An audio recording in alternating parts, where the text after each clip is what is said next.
Well, I find myself in the field of peace building, and it's one of the fields that you can say technically you have very little women, or not many women in that field, because we constantly and persistently hear about peace negotiations happening globally and the absence of women around the table.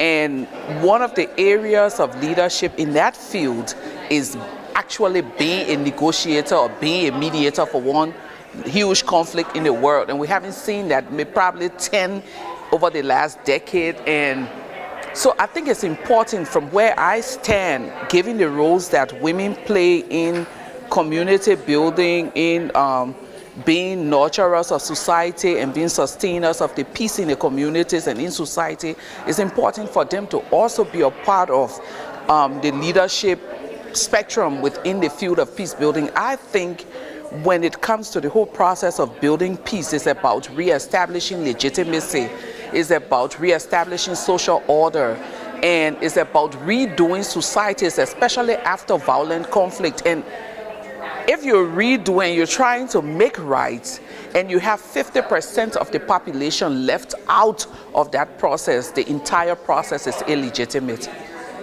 You know, I get this question a lot: are women better leaders? I say we're more thoughtful.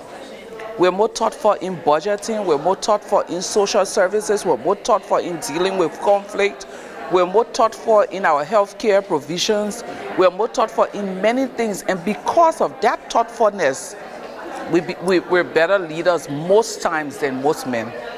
Well, I always say that President Sirleaf is the best thing that happened to Liberia after conflict. I still stand by my word that I don't think there would have been a better leader, though we've fallen off on certain issues. And my issue is that she needs to be more effective in handling corruption and other things. But I think she's done a fantastic job taking that country from one place to the other. And when some of us are critical, it's because we want to see that legacy continue in the right direction. Well, I'm not one person that always wish to go back. I say all of the mistakes that I've made in my field, all of the learnings that I've gone through, I can never trade it for anything, because I believe that if I knew all of those mistakes that I've made, if I probably knew how to fix it, I would not be standing here, because I would be striving for perfection. Mistakes are all part of our learning, our growing, and the part of being effective leaders.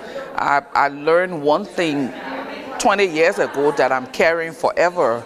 It's not how hard you fall, it's your ability to pick yourself up and brush yourself and move ahead.